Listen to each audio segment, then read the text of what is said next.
Aquí vamos a hablar precisamente de cuáles son las inquietudes de nuestra población y cuáles son las luces, las soluciones, las perspectivas y los argumentos sobre este tema.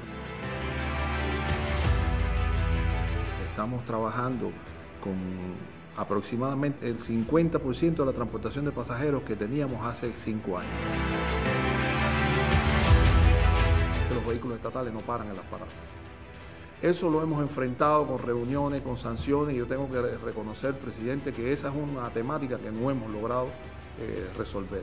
Aquí tienen que involucrarse todos los jefes de los organismos y tenemos que involucrarnos todos. Sensibilidad con la población. Porque los estados de opinión de la población tienen que ser el centro de nuestro trabajo. Cómo nosotros damos respuesta a las inquietudes de la población. Hay que frenar el deterioro que ha sentido el sector del transporte.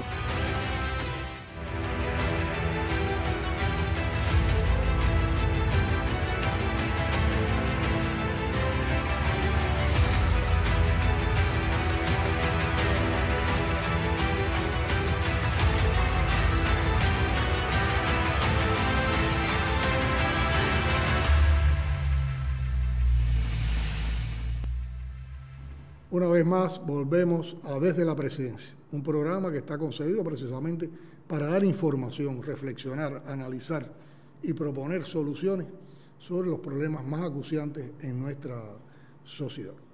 En esta ocasión, para darle continuidad a los programas anteriores, traemos el tema del transporte. Un tema que está presente en todas nuestras casas, en todas nuestras familias, en todo lo que hacemos, en toda la actividad económica. Un tema que tiene relación con los temas abordados en programas anteriores, tanto lo que tiene que ver como parte del recrudecimiento del bloqueo, la persecución energética que tiene afectación en el transporte y también cómo el transporte afecta otros sectores de la economía y en particular aspectos tan sensibles como son la distribución de la canasta abordada en el último programa. La actividad de transporte es reconocida también a nivel mundial como una actividad que ha sido fuertemente sacudida por los efectos de la crisis global y también de la crisis pandémica. Por lo tanto, lo que está sucediendo en el país no es ajeno a lo que existe en el contexto mundial. Pero aquí vamos a hablar precisamente de cuáles son las inquietudes de nuestra población y cuáles son las luces, las soluciones, las perspectivas y los argumentos sobre este tema. Y para eso hemos invitado al ministro de Transporte, Eduardo Rodríguez, que gentilmente nos acompaña en este programa. Hay que decir que el tema del transporte tiene también un enorme vínculo con problemáticas que hay en el contexto internacional. Y traigo aquí unos apuntes que tienen que ver con criterios del Banco Mundial sobre el transporte a nivel global. Dice así: las crisis simultáneas de los últimos años, que abarcan desde el creciente riesgo climático hasta la COVID-19 y la guerra en Ucrania, han alterado profundamente el sector del transporte. Aumentar la resiliencia del sistema del transporte mundial permitirá a los países en desarrollo adaptarse a las cambiantes circunstancias globales y a los nuevos desafíos. Esto se refiere no solo a la movilidad de los pasajeros, sino también al transporte de carga y a la logística. Y no mencionamos este punto del Banco Mundial porque estemos buscando pretextos para justificar nuestras propias situaciones, pero no podemos analizar nuestra propia situación si no partimos también de una relación de esa situación con el contexto internacional. También aquí tenemos recogido algunos estados de opinión de la población sobre el transporte. Por ejemplo, con el transporte urbano se cuestiona la difícil situación del mismo. En 121 municipios de 15 provincias se plantea que es difícil coger una guagua y los particulares lo que tienen es un abuso con los precios. Se plantea que no existe total apoyo por choferes de vehículos estatales que transitan vacíos, mientras en las paradas hay una multitud de personas desesperadas. En el paradero, y esta es una denuncia concreta, en el paradero de los P de San Agustín hay corrupción en la que entran hasta los directivos, que lo que hacen es quitarle las piezas a los ómnibus para venderlas a los particulares, poniendo las viejas. No hay combustible para los ómnibus de transporte público, sin embargo, los fines de semana estos medios son alquilados para ir a la playa. Esto es una opinión que se da en Pinar del Río.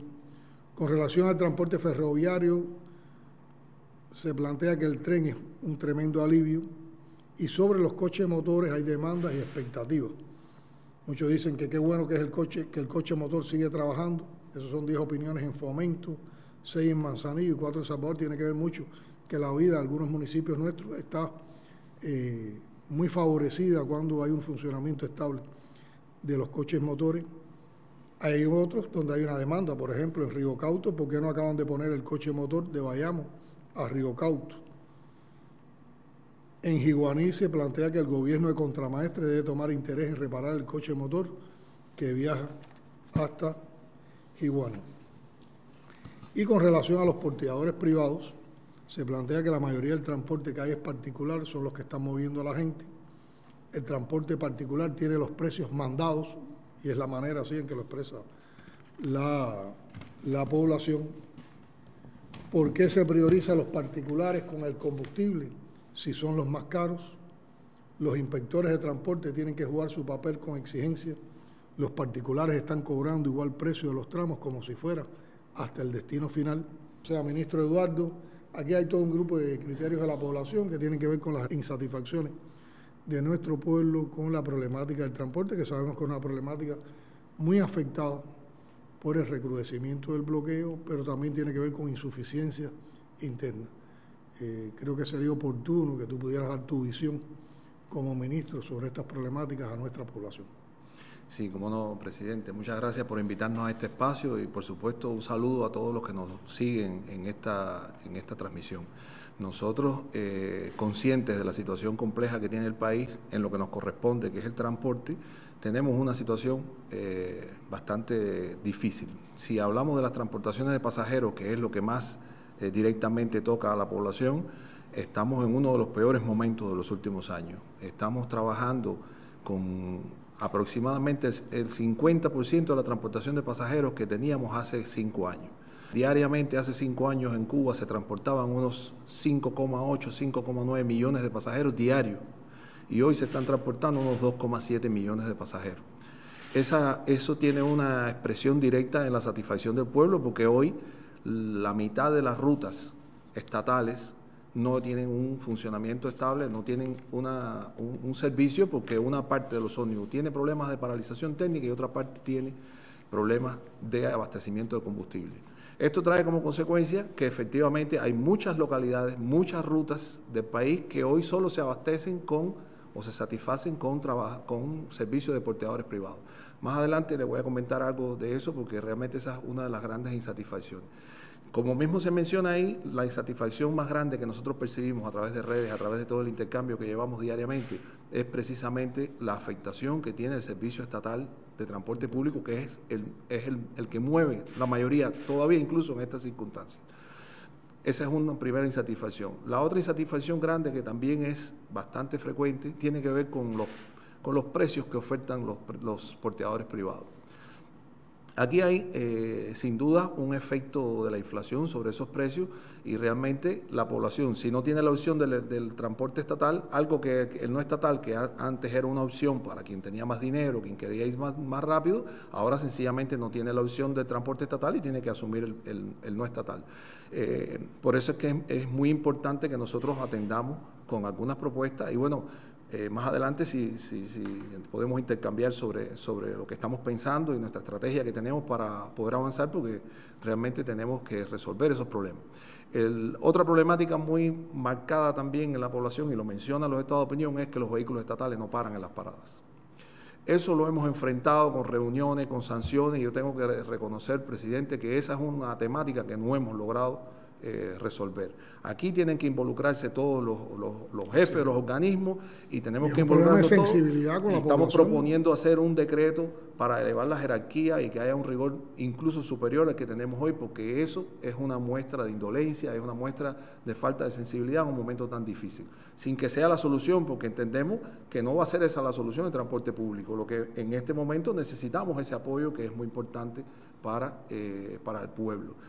Hay otros, con la transportación de pasajeros hay muchas quejas con indisciplina, con con falta de respeto, violación de la ruta, violación de la, vamos a decir, agresividad con la población, agresividad a la población con los choferes también, porque nosotros tenemos, ante tanto déficit de servicio, pues se ponen de manifiesto diferentes manifestaciones, ¿no?, de indisciplina de todo tipo. Entonces, en esa misma secuencia tenemos que ir atendiendo las cosas de transportación de pasajeros. Nosotros hemos ido haciendo algunas acciones, pero después podemos hablar. En el caso de las cargas, presidente, hoy estamos también en una situación difícil. Hoy estamos transportando aproximadamente la mitad de las cargas que se transportaban hace 4 o 5 años antes de la COVID.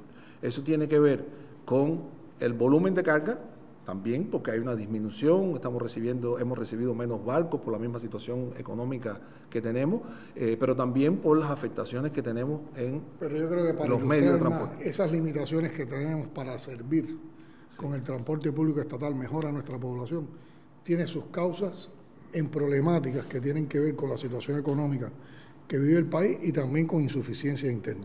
Yo creo que podía explicar más cuál es el impacto de la situación económica, de las medidas de recrudecimiento del bloqueo en el transporte de manera concreta, y también que ustedes han apreciado que son debilidades del sistema del transporte que hay que enfrentarlas y encontrarle solución desde las diferentes estructuras. Nosotros, presidente, hemos identificado que tenemos 4 distorsiones grandes en el sistema que tenemos que enfrentar y que tenemos que abordar con propuestas. La primera distorsión grande que nosotros apreciamos es que nosotros no podemos emplear, por la situación económica, no logramos emplear en el sistema de transporte la totalidad de las divisas convertibles que generamos. Algunas personas se preguntan, bueno, ¿y qué genera el transporte? Sí, no, el transporte genera... Es una de las actividades que más ingresos está generando. Exactamente. A veces no explicamos cómo lo generamos porque estamos bajo observación y cada vez que tenemos un resultado positivo, generalmente nos tratan de dañarlo.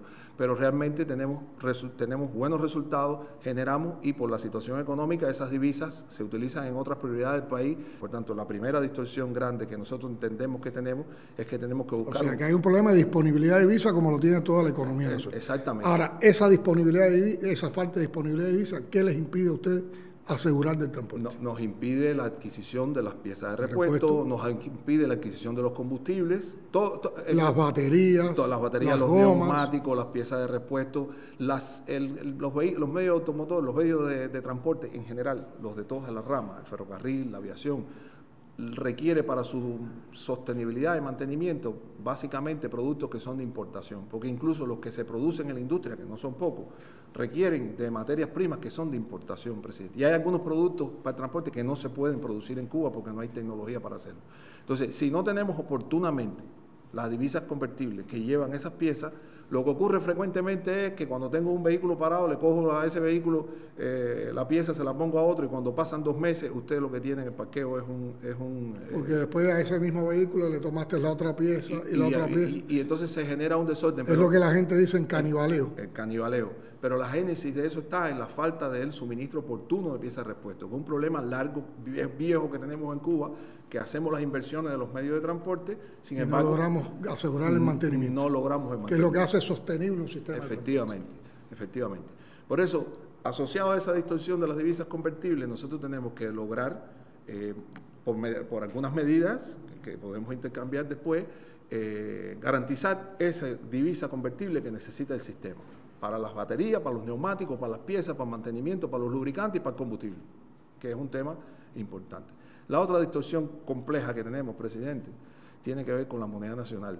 Es que los servicios que se prestan en el transporte no se cubren, sus costos no se cubren ni con los ingresos, porque se utilizan tarifas centralizadas, ni se cubren con los aportes del presupuesto, porque ya sabemos que el presupuesto tiene un déficit y no tenemos capacidad para cubrirlo. Entonces, ¿cómo resolver lo de las tarifas? Si no podemos incrementarle las tarifas más a la población, ¿cómo resolver que el presupuesto no alcanza para el mantenimiento de la infraestructura? También eso nos presupone un reto que tenemos que pensar cómo por la vía de los tributos, por diferentes alternativas que también tenemos identificadas, resolvemos ese problema, sin que eso se traslade a la inflación, sin que eso se traslade a la población y que podamos garantizar la sostenibilidad del sistema, porque con divisa y con moneda nacional se garantiza la seguridad de la operación. El transporte es un sistema que necesita seguridad, presidente, porque tiene que ver con la vida de las personas, todo lo que se ejecuta.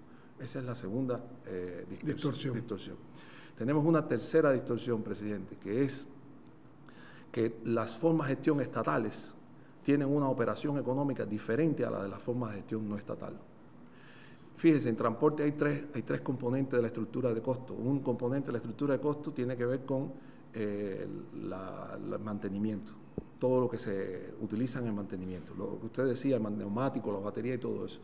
Eso se adquiere en dólares. La empresa de gestión estatal, cuando logra adquirir el dólar, lo adquiere a través de las autorizaciones que se emiten y lo compran a 24 pesos. Sin embargo, una empresa de gestión no estatal accede a ese dólar a través de otro mercado. Eso es un componente del costo, que es alrededor del 30%, que va directamente al precio que cobran los porteadores privados, diferente al de la forma de gestión estatal. Hay otro componente del costo que es el combustible, que es aproximadamente un 25% de la estructura de costo de la operación. Ese combustible, la empresa estatal lo recibe por una asignación, con limitaciones, pero cuando lo recibe lo paga a un precio mayorista. Nosotros hemos decidido que las formas de gestión no estatal paguen el mismo precio. ¿Dónde está el problema? El problema es que no le damos el acceso al combustible siempre, porque no hay disponibilidad, cuando hay se priorizan determinados servicios. Sin embargo, la forma de gestión estatal, excepto en La Habana, que ha habido determinada decisión, en muchos lugares del país no tienen un acceso directo al combustible, entonces lo adquieren de una manera irregular, a través de revendedores, o lo adquieren de otra manera, que en muchos casos es también 10 veces superior el precio al que está normalmente en los servicentros. Esa es la otra estructura de costo que también es diferente. Y la otra es los ingresos del personal, presidente.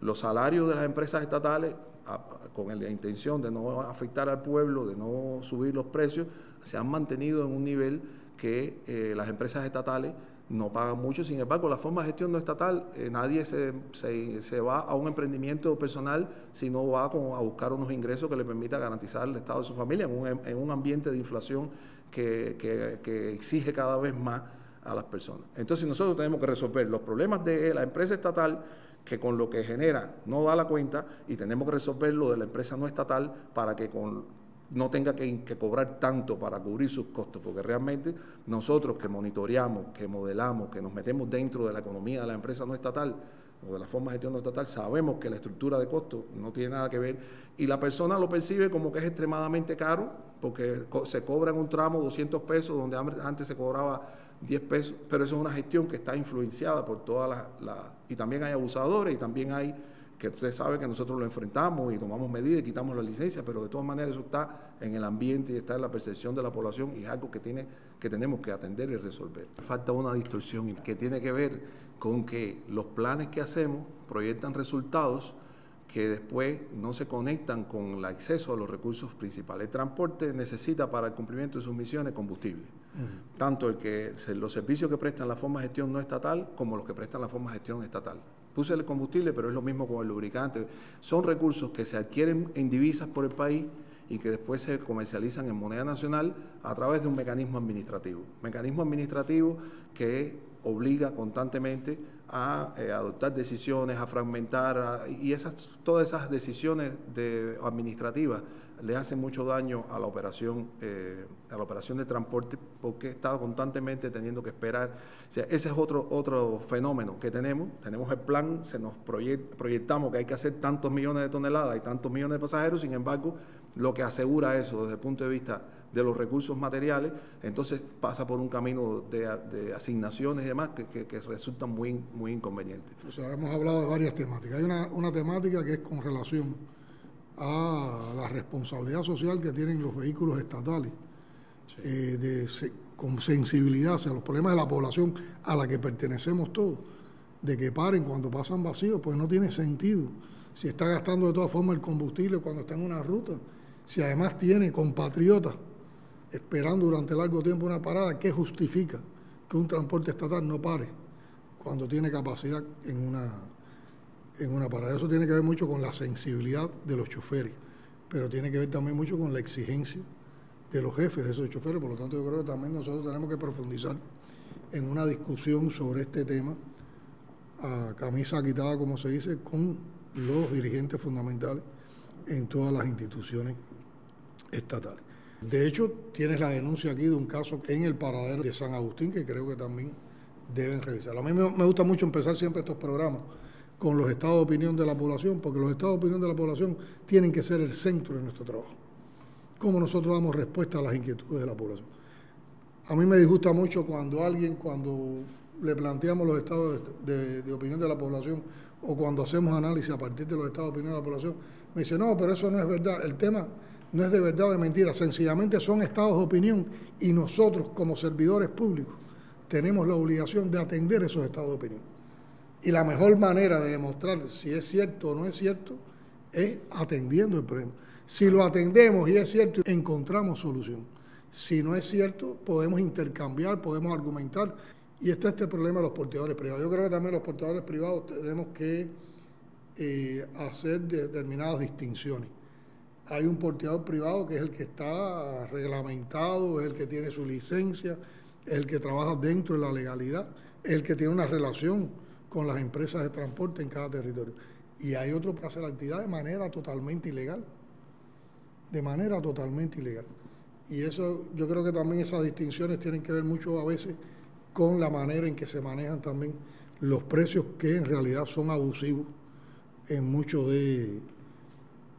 situaciones y que la población se queja bastante de. Y esos no pagan impuestos. No pagan impuestos, están evadiendo impuestos, están cometiendo ley y están haciendo una operación toda la razón. Comercial, también de lucro, sin cumplir responsabilidades sociales. Ahora, en medio de estas circunstancias tan complejas que tú has planteado, en medio de las circunstancias tan complejas de impacto que reconoce nuestra población en el transporte con insatisfacción, ¿qué más podemos hacer o qué estamos haciendo? En estos días hemos debatido mucho el tema del transporte y tú has estado dando explicaciones en el Comité Ejecutivo, en el Consejo de Ministros, ante el Secretariado y ante el Buró Político, de todo un grupo de ideas que tienen, de todo un grupo de acciones que están organizando. Yo creo que sería importante que las pudieras explicar a la población. Usted tiene razón, hemos intercambiado mucho con usted personalmente y cumpliendo sus indicaciones con el primer ministro en identificar por dónde vamos a coger, ¿no? ¿Qué vamos a hacer? Con respecto a esas distorsiones, recientemente, con respecto a la primera, por ejemplo, de la divisa y qué vamos a hacer, no cabe duda de que esa distorsión del no acceso a las divisas se resuelve ingresando más divisas. ¿Cómo se ingresa más? Bueno, proyectando algunos servicios, modificando algunas políticas que faciliten el acceso de las personas, por en este caso a los vehículos, al tiempo de que se recauden fondos para el transporte público de una manera más racional, de una manera mejor. Es algo que hemos estado intercambiando y coincidimos todos que es importante. También hemos estado valorando otras medidas, por ejemplo, vinculadas con los peajes, que la misma población nos recomienda, porque no se incorporan algunos otros peajes que permitan recaudar fondos para invertir en el propio transporte, en los viales, en la infraestructura. Si estamos caminando por el camino de adoptar medidas que permitan nutrirnos de las divisas convertibles y de la moneda nacional, que permita atender, sin que eso vaya a la inflación, atender mejor las necesidades del pueblo, recuperar el transporte, brindar más servicios a los precios que nosotros estamos recibiendo hoy. También estamos trabajando, si tenemos esas garantías, podemos entonces incluir a los porteadores privados dentro de las atenciones que le damos a las empresas estatales y crear una especie de mercado que ha sido una pretensión desde que se difundió el trabajo por cuenta propia, de poderle vender a los porteadores privados también a precios normales, no a lo que lo compran hoy en el mercado de la calle, venderle los neumáticos, las baterías. Son un grupo de temas pendientes que no hemos podido enfrentar porque todo eso cuesta divisas convertibles y realmente tenemos que enfrentarlo. Pero las ideas para enfrentar esas distorsiones y salir adelante están ahí, pero tampoco estamos parados en eso. Es decir, usted sabe que estamos haciendo cosas al mismo tiempo para poder salir adelante y recuperarnos, porque eso es lo que espera nuestro pueblo de nosotros. Otra de las medidas, presidente, sobre las cuales estamos trabajando es en la actualización de la política de comercialización de vehículos en Cuba.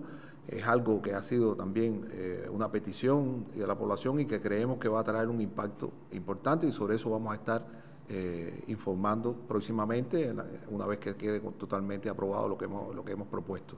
Y también estamos trabajando en otros proyectos de adquisición para el ensamblaje en Cuba de ómnibus, y en realidad lo que nos hemos propuesto es avanzar en esos proyectos, pero precisamente cumpliendo con la electrificación y el uso de energía renovable en la electrificación del transporte. Pero yo creo que la voluntad que también existe cuando mejoremos la situación de disponibilidad de divisas, regresemos a los esquemas, pueden beneficiar la superación de estas distorsiones que tú planteabas. Yo tengo una vivencia personal cuando se anunciaron las medidas, porque a las 2 semanas más o menos de anunciarse las medidas, en el mes de enero, a mediados del mes de enero, tú estuviste junto con la viceministra de Finanzas en una mesa redonda para hablar del tema de las tarifas en el transporte.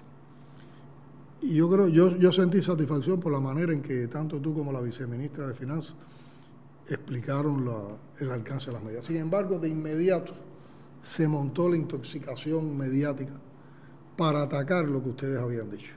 Y aquí vimos una vez más cómo separan elementos de contexto, elementos de contenido, para tratar de desacreditar todo lo que hace la revolución. Yo recuerdo que tú empezaste en tu intervención hablando de que se subían las tarifas en un tanto por ciento, y ahí enseguida empezaron a atacar. Cuba va a subir en un 150, en un 200, en un 300% las tarifas. Y eso tenía un grado de objetividad, pero lo que pasa es que no dijeron todo lo otro que tú explicaste después junto a la viceministra. No explicaron que tú dijiste, suben las tarifas, pero subir tarifas en Cuba no necesariamente significa que van a subir los precios del transporte público. Y se planteó que incluso en el transporte urbano, suburbano, en el transporte local de lanchas y en otros servicios no se subían los precios. Y hay alguna gente habrán preguntado, bueno, ¿qué sentido tiene subir tarifas y no subir precios? Bueno, es que hay empresas, como tú explicabas, empresas, y por eso yo te decía la relación de esas medidas con las distorsiones que se puedan superar. Bueno, subir tarifas en el transporte público y que esas tarifas no vayan a los precios de la población para no afectar más la población. Cuando el 70% de la población hace uso de ese transporte público más local, más territorial, significa que el presupuesto del Estado va a cubrir la diferencia entre la tarifa y el precio. Y ese presupuesto, precisamente, ¿qué va a cubrir con ese déficit? Los ingresos de esa empresa estatal que hoy, porque le tenemos limitada la tarifa, se convierte en una empresa ineficiente, no necesariamente, a veces por sus elementos de eficiencia y de trabajo y de entrega de sus colectivos, sino que por una medida de favorecer a la población, limita ese desempeño empresarial. Por lo tanto, con esta medida que no afecta al pueblo, se van a beneficiar de más de 60.000 trabajadores de las empresas provinciales y municipales de transporte y también de las empresas nacionales que hay en este país. Pero eso no lo dijo la maquinaria de odio y la maquinaria mediática. Incluso recuerdo que tomaron ese argumento para decir que nosotros estábamos aplicando un paquetazo de medidas neoliberales. Cuando una medida neoliberal, para aplicarse, toma en cuenta las problemáticas de la población y toma en cuenta de que entonces subir tarifas no significa una subida de precios. Además de después ustedes explicaron cómo se mantenían los beneficios cuando se subieran las tarifas para los estudiantes, para las personas enfermas, como incluso donde las tarifas sí significaban un incremento de precios, como es en el transporte de ferrocarril, la interprovincial, en el transporte aéreo, había también bonificaciones y existían también protecciones. Por ejemplo, una persona que tenga un tratamiento médico y que tenga que ir por eso de una provincia a otra, el presupuesto del Estado cubre eso. Eso no cabe en la lógica neoliberal y sin embargo fue un ataque que hubo contra las medidas, pero indudablemente esas medidas van a ayudar también a ordenar toda la situación del transporte. Y hay otros servicios que se mantienen, presidente, porque nadie menciona lo de la hemodiálisis, los transportes escolares. Nosotros tenemos todos los días más de 260 ómnibus que llevan a los niños de las escuelas especiales a la escuela. Todos esos son servicios gratuitos que realmente siempre se olvidan, pero están ahí y se benefician muchas familias de esos servicios. Son servicios muy sensibles realmente. Eduardo, se ha previsto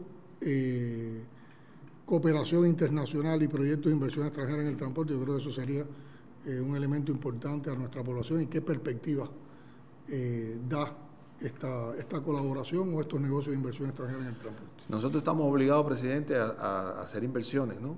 Cada vez que cada vez que intercambiamos con la población, lo que nos dicen es lo que hay que poner guagua, tienes que poner guagua, esa es una primera expresión, ¿no? Y otros también que son más conocedores dicen, bueno, pues pongan también el ferrocarril. Nosotros tenemos esa voluntad. Lo que pasa es que todas esas son inversiones costosas que requieren muchas divisas convertibles, ¿no? Un ómnibus convencional del público está costando unos 100,000 dólares y un ómnibus articulado alrededor de 200,000 y una locomotora 2,5 millones, 3 millones. O sea que estamos hablando que en materia de transporte todo es muy costoso. Por tanto, la cooperación internacional es una oportunidad que teníamos ahí, que la tenemos, que no la hemos aprovechado lo suficientemente bien por falta de experiencia, por no apoyarnos en uno de los pilares que usted ha defendido y que nos ha indicado que hagamos, que tiene que ver con la ciencia y la innovación.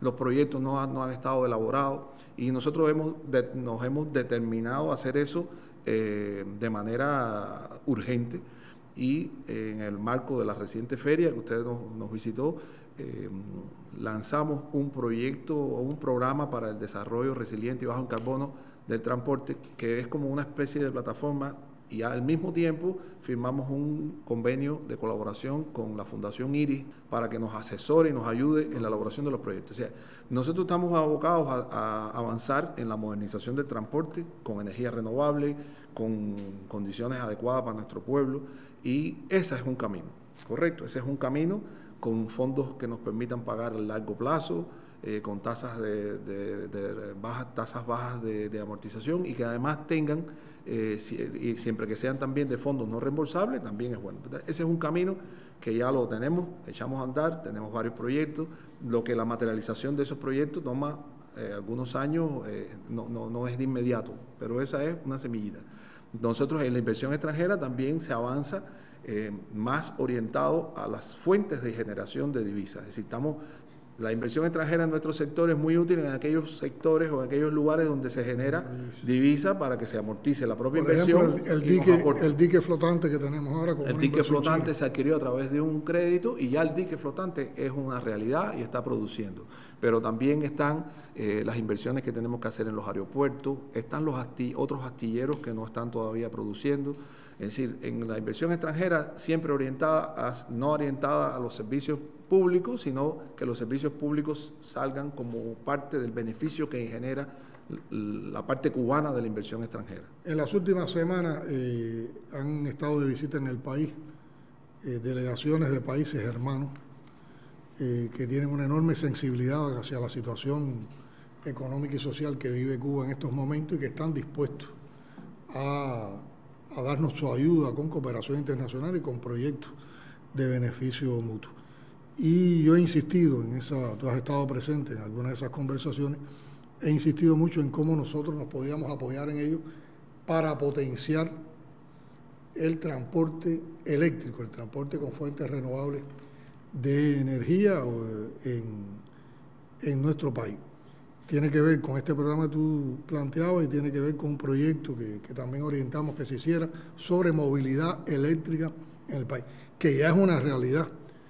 Yo también en estos meses en que hemos estado visitando todas las provincias en cada mes y un municipio en cada provincia, he visto las experiencias en la fábrica Minerva de Villa Clara, en la planta Rosselló de la Lisa, y también cuando participé contigo en la Feria Internacional del Transporte, que estuvimos visitando empresas cubanas y la Unión de Industrias Militares, cómo hay un grupo de alternativas ya en Cuba con relación al transporte eléctrico que permiten desarrollar un grupo de actividades sin dependencia de combustibles fósiles. Yo creo que eso sería de mucho interés para nuestra población. Cumpliendo esas indicaciones, presidente, uno de los programas es el de los triciclos eléctricos. Los triciclos eléctricos se aparecieron como parte de las donaciones de Naciones Unidas, y en ese inicio, que fueron unos 40 y tantos triciclos, después nosotros con aporte del presupuesto del Estado hemos seguido adquiriendo. Ya hay 183 triciclos eléctricos que se explotan en el país, y tenemos otros 200 que están en ensamblaje, que están aquí y que los vamos a ir distribuyendo por las provincias. Y tenemos 300 más que se firmaron durante la feria y que debemos recibirlos en el resto del año. Esos son triciclos eléctricos, es una alternativa económica, no resuelve el problema completo, pero es una alternativa para la movilidad local en muchas de las ciudades que la población aprecia mucho. También estamos incursionando en los ómnibus eléctricos. Entonces, tenemos los pequeños ómnibus que se empezaron a ensamblar en la UIN, en Santi Espíritu, que hay 3 prototipos. La UIN es la Unión de Industrias Militares, que forma parte del sistema empresarial de las Fuerzas Armadas Revolucionarias, y como aquí en el transporte y en otras actividades, es una institución que trabaja en función de solucionar también problemas de la población. Correcto, la Unión de Industrias Militares. Los cubanos estamos acostumbrados mucho a hablar en siglas, pues no nos entendemos. Sí, es correcto, valga la rectificación.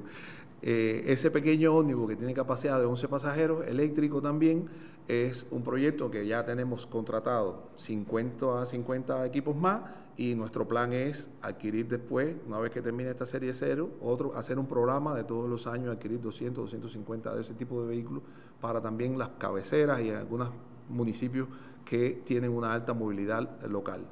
Estamos avanzando más rápido, presidente, en los medios de transporte que en las estaciones de carga. Esa es una tarea que tenemos pendiente. Es importantísimo, porque no tener estaciones solineras estamos consumiendo, nos limita. Estamos consumiendo del sistema electroenergético nacional, que ya sabemos las dificultades que tiene. Entonces tenemos que avanzar más rápido en las solineras y después en las solineras y en las estaciones de carga sobre energía renovable. Explica qué es una solinera. Una solinera es simplemente una estación de carga con paneles fotovoltaicos que recibe la energía del sol y que se conecta al vehículo y traslada la carga, que puede tener acumulación o no, dependiendo. Todo es costo, porque si tiene acumulación es más costoso, pero permitiría entonces la carga por la noche. Si es sin acumulación, pues solamente tendría la posibilidad de cargarse. Ahora, tenemos muy buena experiencia. Por ejemplo, hay ministerios como el Ministerio de Comunicaciones, y en particular la empresa de Texas, que han ido montando todo su sistema de transportación y de servicios sobre vehículos eléctricos. Recursos hidráulicos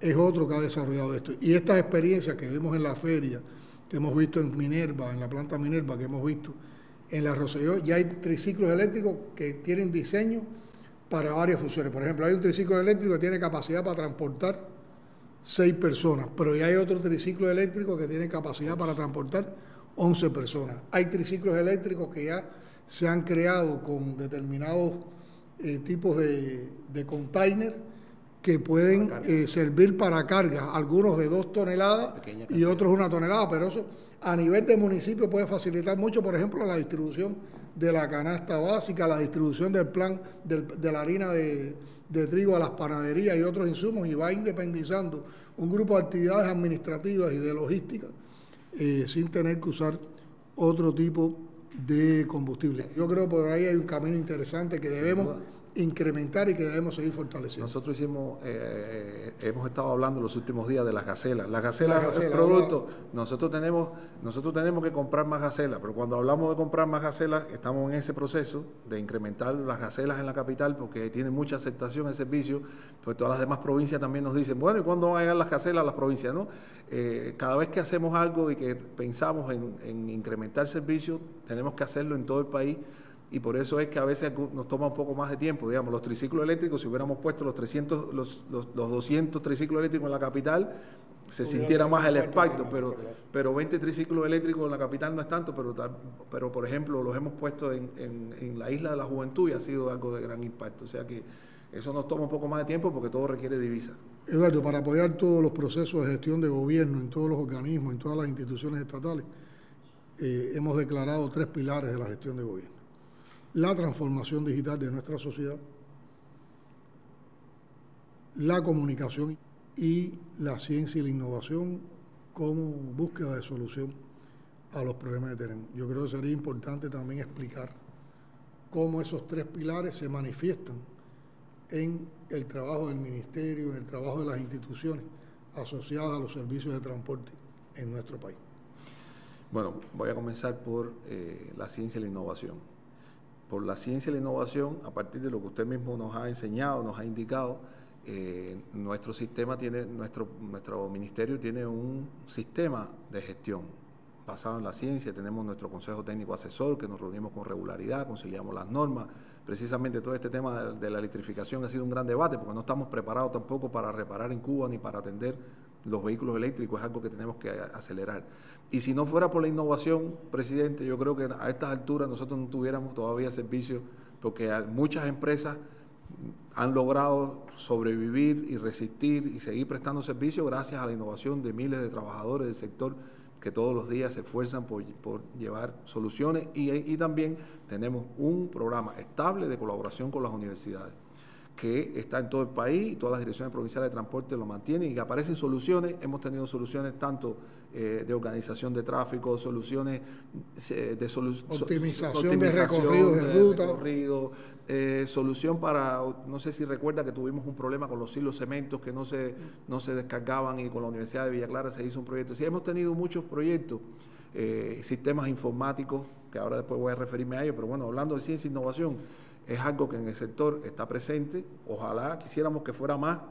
Realmente en algunos casos el diseño de las soluciones atraviesa por prototipos, y nos paramos ahí porque no tenemos el poco dinero que hace falta para prototipos, pero no nos paramos y estamos trabajando en todas las direcciones, y esa es una realidad en el sistema. En el caso de la informatización, nosotros tenemos más de 64... Transformación digital de la sociedad. La transformación digital de la sociedad, disculpen ustedes por la simplificación del término. En el sistema tenemos más de 60 proyectos de informatización, algunos que tienen un impacto directo en la población. Que ya son aplicaciones que son aplicaciones que funcionan, como por ejemplo Viajando, que es la aplicación que se usa para la comercialización de pasajes, y que recientemente le hicimos una actualización para resolver algunas de las deficiencias que más la población nos criticaba. Viajando tiene un problema, que Viajando comercializa pasajes y no hemos logrado subir del 50% de las ofertas. Pues lo que pasa es que a las 8 de la mañana, 8:30, cuando se ponen las capacidades disponibles del día, no alcanza. Es una oferta de 7.000 contra una pretensión de 40.000. Entonces esa es realmente una tensión muy fuerte para la aplicación.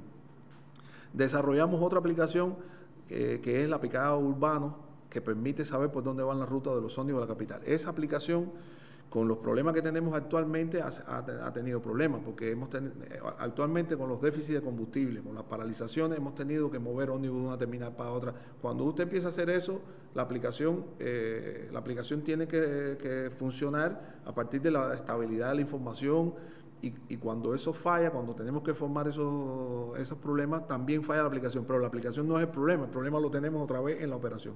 Pero son desarrollos muy útiles que, una vez logremos mejorar el entorno organizativo de la gestión, son aplicaciones muy buenas, son muy buenas. Tenemos otras muy sofisticadas que no impactan a la población, como es el RATCON, que es la que se utiliza para el tráfico aéreo, que eso es soberanía, y que somos de los pocos países que tienen autonomía en esa... El día pasado un reportaje en televisión y demuestra que hay una alta calificación eso es un de las personas que operan este sistema en nuestro país, y con reconocimiento a nivel internacional, a nivel regional. Exactamente, en el marco de la OASI realmente... Ingresa divisa ese servicio también. Esa es una de las actividades importantes nuestras. Tenemos otros proyectos, ¿no? Hay proyectos de informatización vinculados con la licencia de operación de transporte. Nosotros pretendemos lograr informatizar la licencia de operación de transporte de manera que las personas no tengan que ir a hacer trámite, que se pueda aplicar y que se pueda pagar y que la aplicación sea como la que hicimos de viajero para las personas que vienen del exterior, que se inscriben y que se emita un código QR con la licencia, y que podamos... La informatización en nuestro sector tiene todavía mucho camino que andar. Me has hablado de ciencia e innovación como pilar, me has hablado de transformación digital, háblame de comunicación social. Bueno, en la comunicación social, presidente, yo personalmente llevo un rato escuchándolo a usted exigirnos que tenemos que comunicar y que tenemos que trabajar en el ámbito de la comunicación, y ciertamente le tengo que reconocer que teníamos una idea de lo que era eso, pero nunca habíamos entendido bien lo que de verdad significa comunicar. Y con ese objetivo, hace 3 meses, hoy, casualmente, cumplimos 3 meses, que iniciamos un nuevo emprendimiento comunicacional en redes sociales, en Facebook específicamente, que es la red social que según los estudios tiene mucha presencia de nuestro pueblo, y realmente tenemos unos resultados de lo que usted nos ha indicado, de que la comunicación sea un verdadero pilar de la gestión de gobierno, que se convierta en una herramienta no solo para informar lo que hacemos, sino para retroalimentarnos, y con esa retroalimentación, como decimos nosotros, tomarlo como brújula y centrar nuestra atención hacia lo que más afecta a nuestro pueblo, lo que más dicen.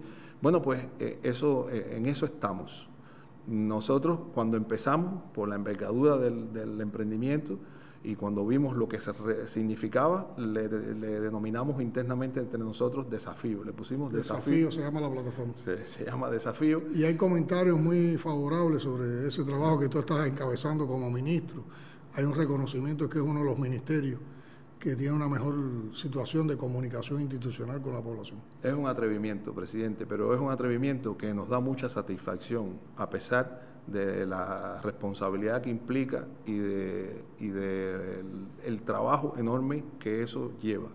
El proyecto Desafío tiene un área de producción en la cual he acudido a profesionales de la comunicación, y tiene un área de monitoreo y gestión de lo que sale de esa comunicación, para imbricar a todo el sistema del Ministerio de Transporte, porque no se trata de que yo salga comunicando si detrás de esa comunicación no hay un adecuado seguimiento, y si todos los demás no participan de ese proceso, no solo comunicando, porque creo que lo más importante aquí es resolviendo. Pero resolver es comunicar también, porque estás demostrando una voluntad, estás demostrando un respeto al pueblo, estás demostrando una sensibilidad. Y no solo decimos lo que hacemos. Mire, tenemos muchos ejemplos de cosas que nos pasan. Puedo mencionarle el ejemplo del túnel. En el túnel de la bahía, que lo planificamos, 2 veces lo suspendimos porque no estaban todas las condiciones. La primera vez lo tuvimos que suspender porque vino mal tiempo, la segunda vez porque había feria del libro, pero ya esta tercera dijimos, bueno, está listo todo, hicimos la reunión, todo listo. Bueno, arrancamos y cerramos el túnel para hacer la reparación. Cuando cerramos el túnel, que lo publicamos, las personas nos dijeron, ministro, usted está diciendo que los viales alternativos son este y este y este y este. Dese una vuelta por los viales alternativos para que usted vea cómo están los viales alternativos. Ministro, yo espero que cuando hagan la reparación del túnel ustedes mejoren la iluminación porque el túnel está apagado. Ministro, las paredes están sucias. Y nosotros le incorporamos, presidente, más de 30 nuevas tareas al cronograma del túnel que no estaban originalmente previstas. Y además, después, cuando volvimos a publicar, reconocimos ante el pueblo que eso no nos quedó bien. Y que eso ustedes lo tenían que saber antes de haber empezado. Y eso que la población les estaba comunicando, ustedes lo tenían que haber sabido antes. Por eso yo insisto tanto en los sistemas de inspección, en la sistematicidad del trabajo. Aunque es muy bueno también que podamos desde las instituciones contar con ese apoyo del pueblo para ejercer control popular. Claro. Si ahí vinculamos control popular, opinión de la población, y si de verdad la comunicación institucional está orientada hacia la población, a ver los criterios de la población y a tener sensibilidad para resolver los problemas de la población, ahí estamos ganando. Y muchas veces tenemos las cosas, presidente, como usted dice, muchas veces, fíjese, todo lo que nos dieron lo pudimos hacer, teníamos los recursos. O sea, es cuestión simplemente de que a veces, si no tenemos ese sistema de comunicación, a veces nos quedamos cortos en la definición de las prioridades, en lo que tenemos que actuar. Y también, mire, cuando hacemos los recorridos por las provincias, el día antes publico que voy para tal provincia. Yo quisiera, las personas de la provincia, ahí mismo nos informan, mire, les recomiendo que vaya a tal lugar, les recomiendo que vaya a tal lugar, porque las personas van viendo en este mecanismo un canal de comunicación directo con quien tiene la posibilidad, no de con magia, varita mágica, resolver el problema, porque también lo hemos dicho, pero que tiene la posibilidad de profundizar, de preguntar, y así. Hay varios proyectos que han salido de ese reclamo de la población, que de otra manera nosotros tenemos prioridad de trabajo, tenemos objetivos, las hemos presentado, vimos el balance. Sin embargo, todas estas son cosas que están ahí delante de nosotros, que esa información de la población es muy valiosa. Es lo que le podía... Yo tengo la percepción a partir de las visitas estas que hemos hecho a los municipios en cada provincia, que los problemas del transporte, que después de esas visitas hemos compartido con ustedes, cuando hemos regresado a la provincia, han ido compañeros de trabajo de ustedes del ministerio, comisiones, y han estado dando respuestas. Y hay un agradecimiento en los territorios también por las respuestas que ustedes han dado.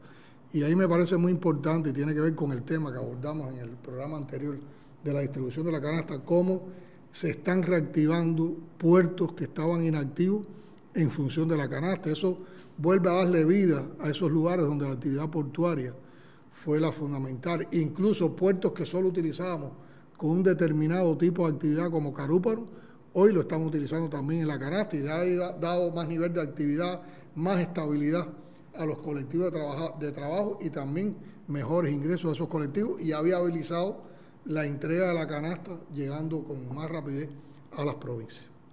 La operación Puerto de Transporte y Economía Interna, hablamos de los pasajeros, que es lo que más cercano a la población, pero en el caso de las cargas se lleva una operación diaria que usted conoce, que realmente permite dirigir las prioridades. Hemos echado a andar Carúpano, el puerto de Nuevita tiene una actividad intensa en estos momentos, igual que Vita,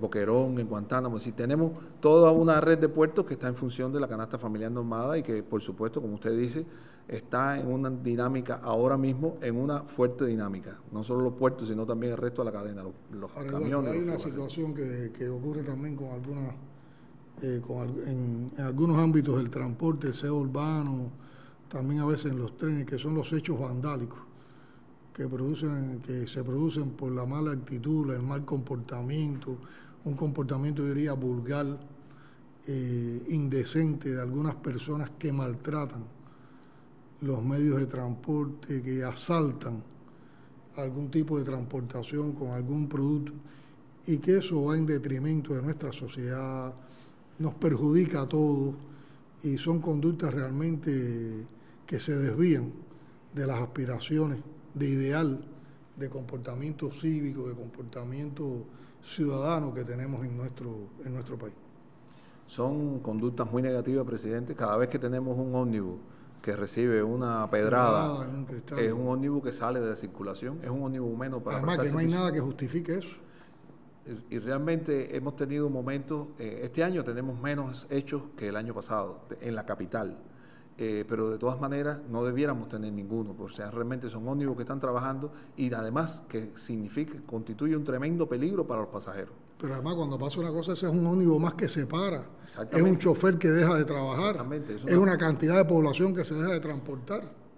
Hemos tenido, y yo creo que en la sociedad tenemos que tener también una condena y un rechazo a ese tipo de conducta. Hemos hecho un llamado a eso, presidente, y estamos reforzando las coordinaciones con las autoridades locales y con la policía para poder reforzar el control y no se nos vuelva eso un hábito. Bueno, Eduardo, hemos abordado varios temas, hemos hablado de insatisfacciones a partir de las opiniones negativas que hay de la población con relación al transporte, hemos hablado también de perspectivas, de ideas, de medidas, de acciones y también de nuevas propuestas que ustedes están trabajando, que tienen determinados grados de madurez y que van a estar presentando en las próximas semanas para su aprobación en el Comité Ejecutivo. Resumen en sentido general todos estos temas que hemos hablado. Presidente, más allá del compromiso que lo tenemos, nosotros estamos obligados a revertir la situación de transporte de pasajeros y cargas en el país, en especiales de pasajeros. Ya hemos hablado de los proyectos, primero tenemos clara percepción de que la situación es muy compleja y que la situación de las transportaciones de pasajeros lleva a una atención urgente para tratar de gradualmente en el resto del año mitigar la situación que tenemos hoy. ¿Cómo se va a resolver? Es parte de las medidas que estamos proponiendo.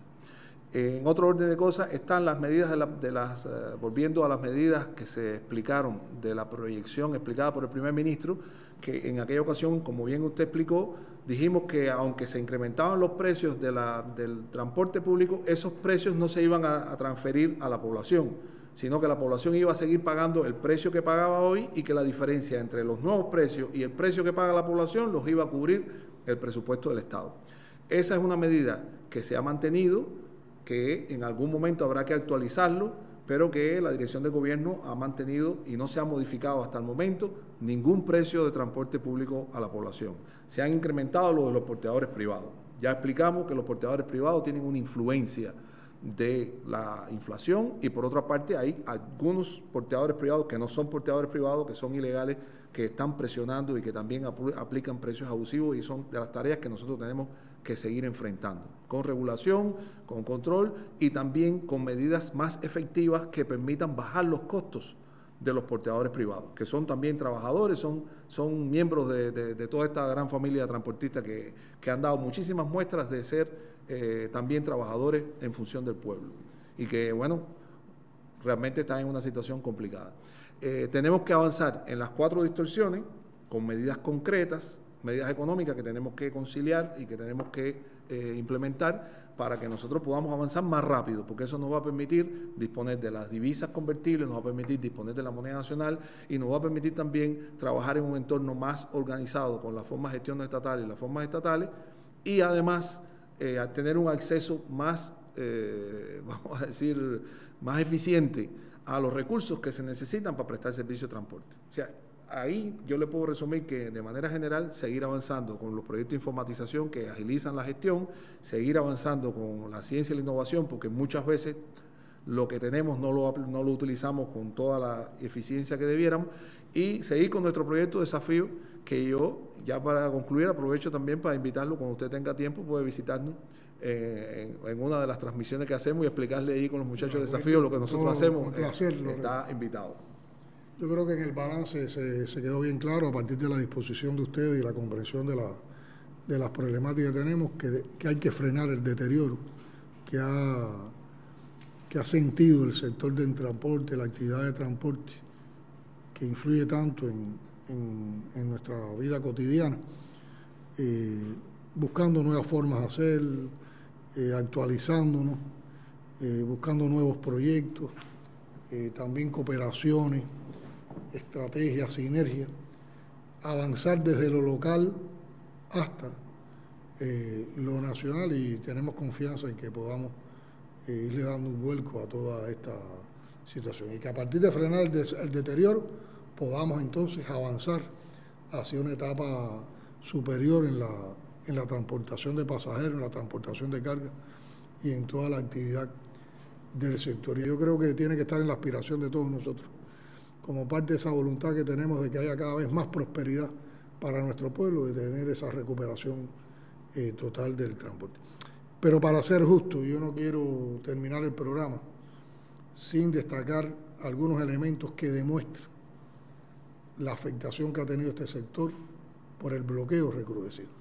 Y tiene que ver con un grupo de datos que están recogidos en el informe que se presentó en la última sesión de la Asamblea General de Naciones Unidas, donde Cuba presentó nuevamente la resolución contra el bloqueo. En ese informe están recogidas las afectaciones del bloqueo en todos los años de bloqueo, pero en particular actualiza esas afectaciones desde febrero del 2022 hasta marzo del 2023. Y por ejemplo, se plantea que los daños ocasionados al sector del transporte en esta etapa alcanzan la cifra de $202.420.140 y que eso ha producido un deterioro progresivo de todas las capacidades de transportación de pasajeros y también de las infraestructuras.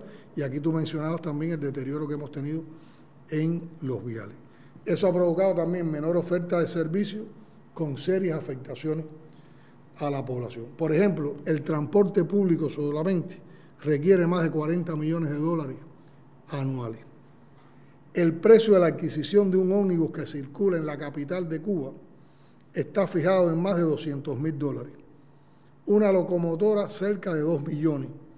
Un avión pequeño en más de 30 millones y un ferry en más de 10 millones. Una semana sin bloqueo. Recuerden que en este informe se reconoce que el bloqueo le cuesta a Cuba $13 millones diarios. Una semana sin bloqueo permitiría adquirir 206 ómnibus, 6 trenes, un avión y un ferry. Eso está en un monto de alrededor de más de 90 millones, que podría ser la operación matemática de 13 millones por 7 días. El transporte público de la capital requiere más de 80.000 litros de diésel diario, que es una cantidad de combustible que hoy en las condiciones actuales de persecución energética y de afectación energética no contamos para eso. Los fletes de transportación marítima, de los cuales requerimos para que lleguen al país un grupo de mercancías necesarias, se han triplicado en este periodo que recoge ese informe.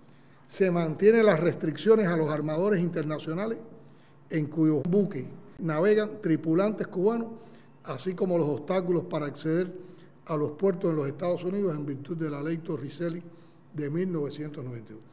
Y fíjense cómo es esto: las autoridades de inmigración, al conocer que en un buque hay tripulantes cubanos, además de retenerlos en las afueras del puerto por varias horas, establecen guardia en el mismo, cuyo costo a honrar por la naviera o armador que tiene tripulación cubana es de más de $5.000 por cada día de permanencia en el puerto, además de que se le prohíbe a los tripulantes cubanos, marinos además, que desarrollen esa actividad, bajar a tierra.